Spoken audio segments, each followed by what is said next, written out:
it speaks to the importance of awareness and growing your self-awareness, and how you do that is in relationship with others. And I would say I was at a time in my life where I thought I knew it all, or I had a pretty good idea how to do it. And so I was pretty naive and just felt very confident in what I was doing and not taking the time to create awareness. And how do we create awareness?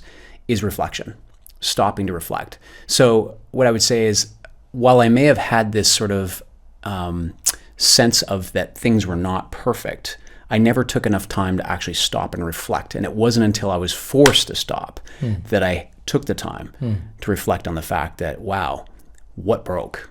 Why did it broke? Why was I so ignorant to why I was not aware of what broke?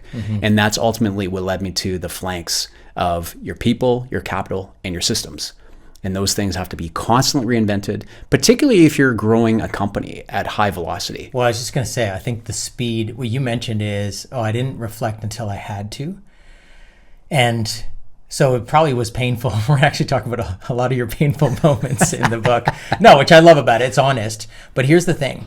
It's the stuff we wish would never happen.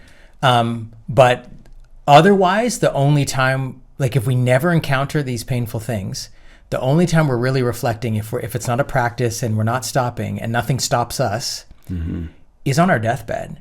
And the challenge, I mean, I am privileged to walk with people through some of the final stages of their life and doing funerals sometimes, and that's a weighty responsibility. But if that's the only time we've stopped or in the final days to reflect, it's really probably the only time we were as close about to too late as possible.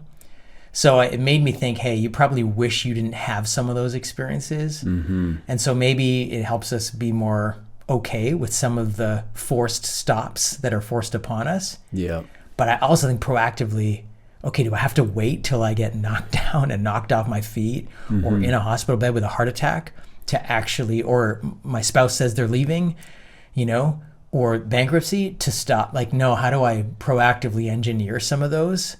Because it makes me think, like you're rightly saying, hey, there was stuff exposed and I wasn't paying attention. Something bad happened and made me look. Okay, could we be proactive about that a bit more?